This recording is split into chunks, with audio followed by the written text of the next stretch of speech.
लोकतंत्र के हत्यारा के रूप में जाना जा रहा है। किसान अपनी मांग को लेकर आ रहे थे धान खरीद के सवाल पर। कल भुवनेश्वर के पास में उड़ीसा नवनिर्माण समिति के आंदोलनकारी किसान, जिसका नेतृत्व अक्षय कुमार जी, मनोहर जी, मधुमिता जी और उड़ीसा के कई गणमान्य लोगों ने के नेतृत्व में पिछले 10 दिनों से जो पदयात्रा जो हो रहा था, शांतिपूर्वक पदयात्रा जो उड़ीसा की सरकार भुवनेश्वर में सरकार में बैठे हुए लोगों से किसान अपनी मांग को लेकर आ रहे थे धान खरीद के सवाल पर, बिजली बिल के सवाल पर, नहरों में पानी के सवाल पर, पेंशन के सवाल पे। और शांतिपूर्वक जो पदयात्रा 9 दिन के बाद भुवनेश्वर के पास जब यात्रा पहुंचा तो आदरणीय राकेश टिकैत जी, दिनेश जी और मैं स्वयं इस आंदोलन में का समर्थन करने के लिए हम लोग जब भुवनेश्वर सर्किट हाउस से, स्टेट गेस्ट हाउस से जब आंदोलन के स्थल पे हम लोग जा रहे थे, रास्ते में भुवनेश्वर पुलिस के द्वारा उठा लिया गया बिना कोई वारंट, बिना कोई नोटिस। जो पहले से अनुमति ली गई, सबसे महत्वपूर्ण है कि इस कार्यक्रम की अनुमति आंदोलन के शरीक नेताओं ने पहले से ले रखा था और आज भुवनेश्वर में सभा का के साथ समापन होना था। कल ही इस पूरे किसानों की टोली को गिरफ्तार कर लिया गया। हजारों किसानों को गिरफ्तारी के साथ जो 13-14 हमारे जो स्टेट के लीडर हैं उड़ीसा के किसानों के, उन लोगों को जेल भेज दिया गया और बाकी किसानों को बसों में, ट्रकों में लाद करके कहीं जंगलों में दूर सड़कों के किनारे छोड़ दिया गया भूखे प्यासे। सर्किट हाउस में जब हम लोग को लाया गया, यहाँ पर स्टेट गेस्ट हाउस आप देखे होंगे कि सभी पुलिस के पदाधिकारी नीचे खड़े हैं, रात से ही हम लोग नजरबंद हैं। हम लोगों का भी भोजन पानी सब बंद कर दिया गया, नाश्ता।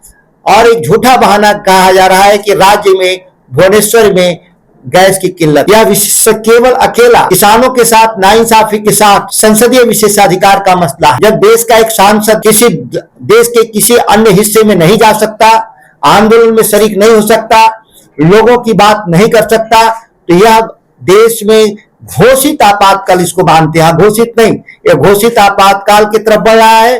और उड़ीसा बिजू पटनायक जी के नेतृत्व में जो इतिहास हासिल किया था, जो देश में लोकतांत्रिक सरकारों की स्थापना के लिए जो कुर्बानी दिया था, आज उड़ीसा स्वयं लोकतंत्र के हत्यारा के रूप में जाना जा रहा है। और भुवनेश्वर की सड़कों पे जिस तरह से पुलिस का आतंक है, हमने कभी नहीं देखा। जब भी इस तरह के आंदोलन होते हैं, प्रशासन और राजनेता समन्वय करते हैं, बातचीत करते हैं और रास्ता निकालते हैं। यह पहला ऐसा आंदोलन है जहां कोई भी पुलिस का अधिकारी और इस राज्य का अधिकारी या यहाँ की सरकार में बैठे मंत्री संवाद की जगह पुलिस प्रताड़ना और उत्पीड़न का सहारा ले रहे हैं और सभी लोगों को गिरफ्तार करने का काम किए। 1-2 और नेता हैं, मनोहर जी, मधुमिता जी, ये लोग लगे हुए हैं कि बचे हुए लोगों को भी हम गिरफ्तार कर लें कि उड़ीसा में हम किसान आंदोलन को कुचल देंगे। लेकिन इस बात को याद रखें, भुवनेश्वर के प्रशासन के लोग, उड़ीसा के, जब दिल्ली में 13 महीना भारत सरकार नहीं झुका पाई, तो भुवनेश्वर में भी हमको झुका नहीं पाएंगे।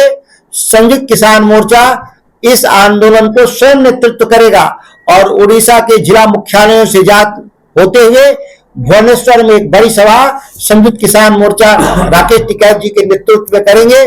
और हम लोग इस राज्य के भीतर भी किसानों को इंसाफ दिलाएंगे, जिस तरीके से दिल्ली में देश के किसानों को इंसाफ दिलाने का काम किया। किसान, आदिवासी, मजदूर इस उड़ीसा की मुख्य भूमि के सबसे बड़े स्टेक होल्डर हैं। अगर इनके साथ न्याय नहीं है तो केवल अडानी और अंबानी के लिए सरकार जो चलाने के लिए सोच रहे हैं कि हम चलाएंगे, वो मुगालते में है और इस लड़ाई को चाह कर भी नहीं रोक सकते। आप निश्चित तौर पे जब पार्लियामेंट का सेशन चल रहा हो तो हमारी गिरफ्तारी कभी हो ही नहीं सकती। इसके लिए स्पीकर से अनुमति लेना होता है और वैध कारण बताया जाता है। लेकिन यहाँ ओडिशा की पुलिस, भुवनेश्वर की पुलिस, इस तरह की कोई भी बिना अनुमति, इसीलिए लोग अपने को बचाव में नजरबंद करके रखे हैं, ना कि वो एफआईआर दर्ज कर रहे हैं। वो जानते हैं कि जो ही एफआईआर दर्ज करेंगे उन पर प्रिविलेज मोशन स्टार्ट हो जाएगा और उन लोगों को जेल जाना पड़ेगा। इस डर से केवल हम लोग को पुलिस के नजरबंदी में हम लोग को स्टेट गेस्ट हाउस में बिना खाए पिए रखे हुए हैं लोग।